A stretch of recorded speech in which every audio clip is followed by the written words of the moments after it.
Žēlastība jums un miers no Dieva, mūsu Tēva un no Kunga un Pestītāja Jēzus Kristus. Āmen. Klausieties Dieva svētos vārdus no Lūkas evaņģēlija 5. nodaļas.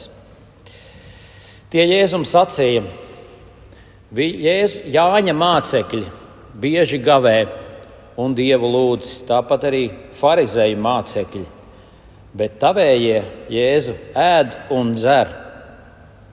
Bet Jēzus tiem atbildēja: Kāzu ļaudis jūs nevarat piespiest gavēt, kamēr līgavainis ir pie viņiem. Bet nāks dienas, kad līgavainis tiem būs atņemts, tanīs dienās tie gavēs. Un viņš stāstīja tiem arī līdzību. Neviens nenoplēš ielāpu no jauna apģērba, lai to uzšūtu uz vecu apģērbu. Citādi tas tikai sagraizīs jauno un ielāps no jaunā nepiestāvēs vecajam. Neviens nelej jaunu vīnu vecos ādas traukos. Citādi jaunais vīns pārplēsīs traukus un pats izlīs un traukies bojā. Bet jaunais vīns lejams jaunos traukos. Un neviens, kas dzēris veco, tūliņ negribēs jaunā, jo viņš sacīs: vecais ir labāks. Āmen. Nāc svētais gars, nāc apgaismo mūsu tavu vārdu patiesībā. Tavi vārdi ir mūžīga un svēta patiesība. Āmen.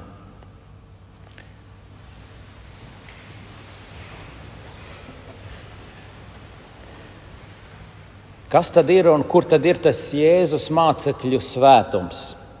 Tā toreiz jautāja, un tā jautā arī šodien. Kur tad ir tas Jēzus mācekļu svētums?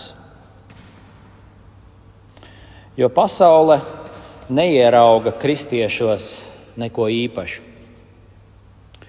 Kur tad ir tā jūsu izredzētība? Kur ir jūsu izcilība? Kur ir jūsu svētums? Kur ir tas, kas apliecina, ka jūs Dievam esat īpaši? Šāds jautājums var arī samulsināt. Un tad mums jāskatās dziļi sevī, jāsāk sava introspekcija. Un tad labākais, ko varam pateikt, bieži vien ir tas, ko pateica kāds evaņģēlija personāžs. Viņš teica: Kungs, es ticu, palīdz manai neticībai. Kungs, es ticu, palīdz manai neticībai. Jo nav nemaz tik viegli parādīt, pierādīt un pateikt: re, kur mans svētums. Skatieties, šeit ir tas svētums. Tas ir aktuāls jautājums. Mums kā garīgiem cilvēkiem tas ir aktuāli, un to lasām šodienas tekstā, kur pie Jēzus un mācekļiem top meklēts tas neparastais, tas īpašais, varbūt askētiskais, pārgarīgais, kas viņus izceltu pārējo cilvēku vidū. Kur ir tas viņiem, tas reliģiskums, ko visi varētu redzēt un apbrīnot? Un šodien, ja mēs skatāmies sabiedrībā, tad kādas ir tās reliģiskās vai pseido-reliģiskās lietas, kur cilvēki respektē? Tad tie ir tādi vārdi kā joga, elpošana, diēta un citas austrumu prakses, kas tiek uzskatīts par tām reliģiskajām lietām. Un tur cilvēki redz, tur vajag īpašu piepūli, īpašu disciplīnu, un tas cilvēku padara kaut kā īpašu un izceļ no pārējiem. Tas ir tas atšķirīgais, kas parāda, ka cilvēks patiešām ir garīgs, dod to īpašo auru, īpašo autoritāti.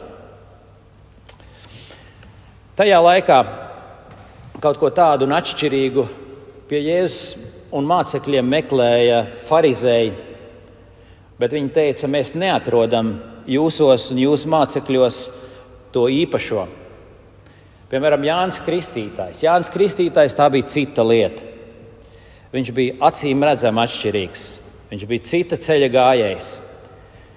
Ko mēs zinām par Kristītāju? Viņš mājoja tuksnesī, viņš bija ietērpies kamieļu vilnā, neparastā apģērbā, viņš ēda siseņus un kameņu medu, Viņš bija, mēs saucam tos par askētiem, grēku nožēlnieks un askēts. Un visa Jeruzālēma un Jūdeja rakstīts gāja apbrīnot viņu. Novērtēja šo skatu un devās pie viņa tuksnesī. Un tagad salīdzina Jāni Kristītāju, viņa mācekļus ar Jēzu. Un Jēzus liekas tāds brīvs un brīvdomātājs. Salīdzinot ar Jāni, viņš saka, viņš ir ēdājs un dzērājs, varbūt pat uzdzīvotājs, aizdomīgs muitnieku un grēcinieku draugs, kurš uzturās nepieņemamās kompānijās. Tā tas izskatījās viņu acīs. Kur tad ir Jēzus un viņa mācekļu askētisms un atšķirīgums? Ko par to saka Jēzus? Ko viņš atbild? Viņš saka, vai viņš tiešām, kāpēc viņš tā nemāca saviem mācekļiem šo te askēzi, šo te reliģiskumu?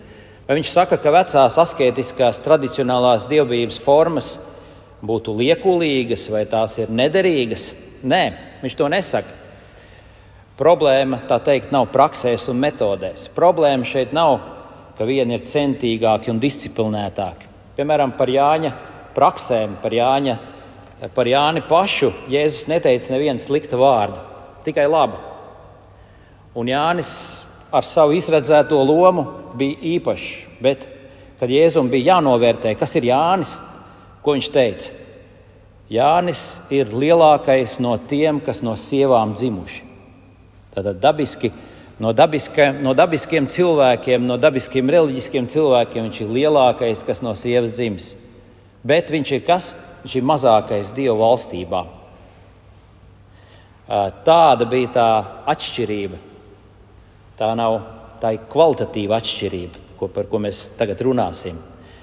Un to mēs jūtam arī no Jēzus vārdiem, kur viņš runā par veciem traukiem un vecu vīnu un jauniem traukiem un jaunu vīnu. Jēzus saka, ka tas, ar ko jūdi te nodarbojās, tas ir vecā vīna maisa lāpīšana. To arī lāpīt un vēlreiz salāpīt vecu maisu, un tas vēl ciešami kalpo.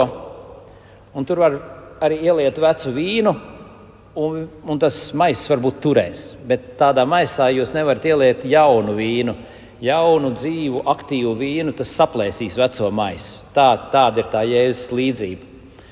Un par ko Jēzus šeit runā? Viņš runā par to, kad ir nācis kaut kas kvalitatīvi jauns. Tā ir Dieva valstība, tā ir jauna kārtība un jauns gars. Bet šie Jēzus kritiķi, viņi to neredz un nesaprot. Viņi zina tikai veco kārtību. Viņi tikai zina vecos vīna maisus, un viņi mēģina ar savām askēzēm lāpīt šos vecos maisus. To Jēzus viņiem saka. Un arī šodien mēs varam teikt, visi cilvēki mēģinājumi uzlabot sevi vai uzlabot savu dzīvi, savu labklājību. Šodien mums ir it kā lielo atklājumu laiks, jauna industriālā revolūcija, un cilvēki ir sasapņojušies par skaistu jaunu nākotni ar visiem jauniem zinātnes rīkiem. Tagad tikai būs, viņi saka. Bet kungs arī šodien saka to pašu. Jūs mēģināt salāpīt veco grēcīgo cilvēku ar jauniem ielāpiem. Nekas labs, kardināli labs tur nesanāks. Tie paši vecie vēži jaunā kulītē, tas nemaina lietas būtību. Jēzus citā viedā saka, kas no miesas ir dzimis, tas ir miesa. Tā ir tā vecā kārtība. Tāpat vecā dilēma, kā toreiz, tā arī tagad.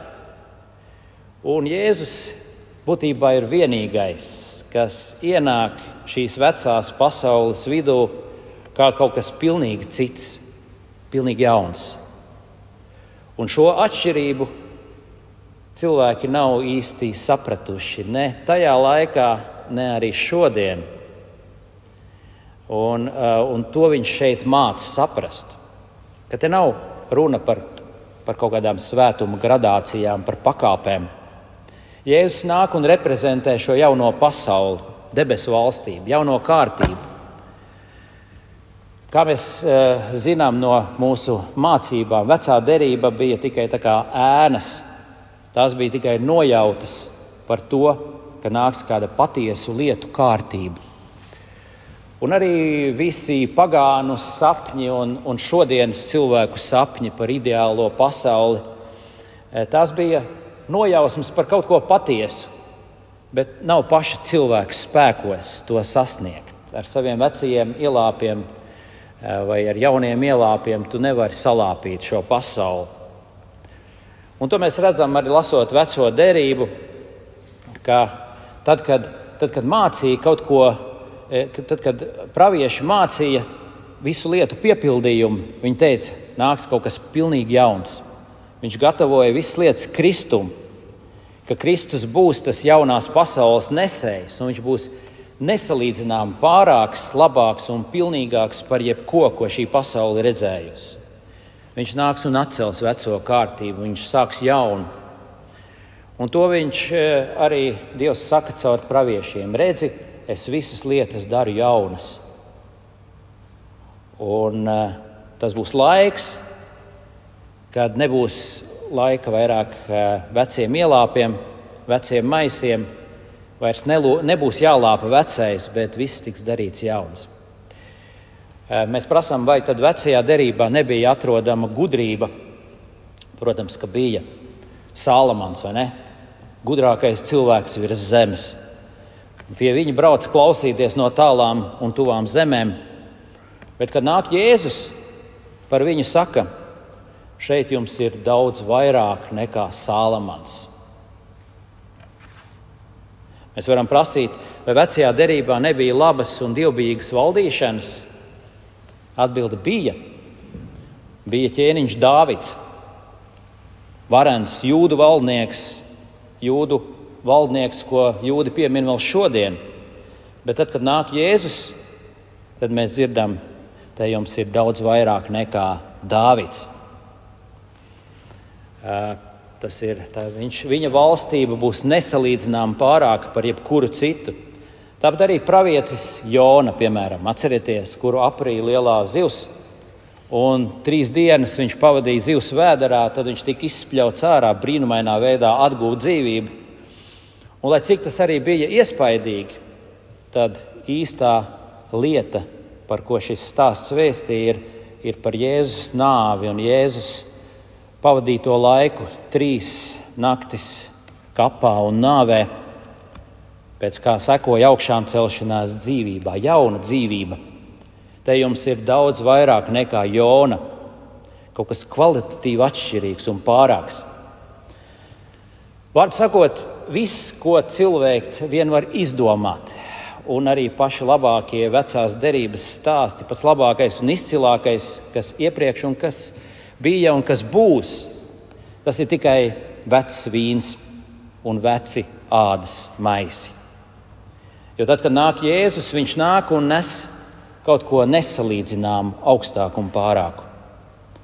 Tik augstāku un pārāku, ka ar vecajiem mēriem to nemaz nevar saprast un nomērīt. Un to mēs redzam šajās te apkārtējo reakcijās, kā šie cilvēki skatījās uz Jēzu un mācekļiem un nesaprata. Ar acīm tie neredzēja, ar ausīm tie nedzirdēja. Viņu sirdis bija cietas to saprast, ka Dievs varētu sūtīt kaut ko radikāli jaunu, ko nes Jēzus. Un tikpat nesaprotams pasaulē bija ne tikai jaunais vīns, bet arī šī atsauce uz līgavaini un līgavu. Jūs zināt, no kurienes tas ir ņemts, vai ne? Līgava un līgavainis, tas, protams, daudzās vietās ir vecajā derībā, bet īpaši tas ir Salamana augstā dziesma. Un daudzi ir prasījuši, ko tāda grāmata, šī mīlestības lirika vispār dara vecajā derībā.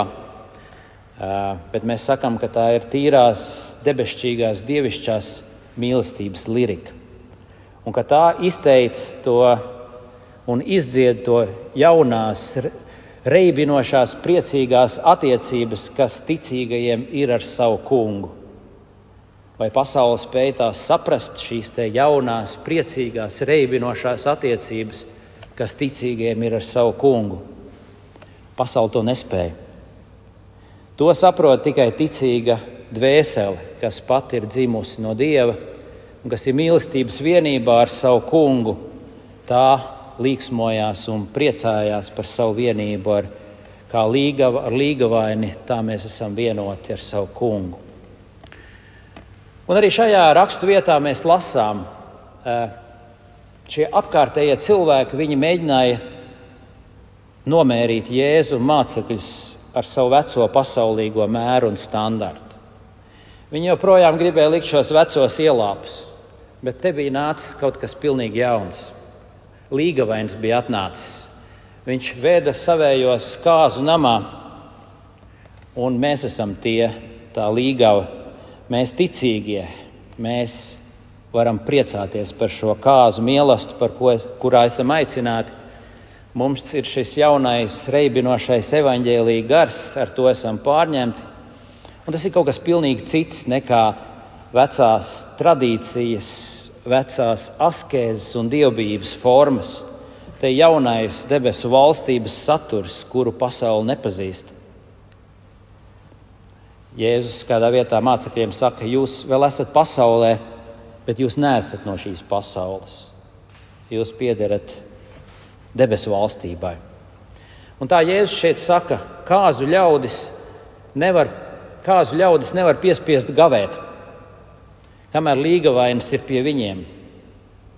Tiesa, viņš arī tālāk saka, bet nāks dienas, kad līgavainis tiem būs atņemts, tanīs dienās viņi gavēs. Te, protams, runa par viņa ciešanām, par viņa krustā sišanas dienām. Tāda patiešām bija jāgavē un jāskumst. Un pasaule par to priecājās. Bet visādi citādi mācekļi ir priecīgi, pateicīgi, laimīgi. Uz viņu lūpām ir jauna dziesma, debesu valstības dziesma. Un tas attiecās arī uz mums šodien. Arī tajos brīžos, kad pār mums šeit dzīvē nāk krusts un bēdas, mēs varbūt noskumstam.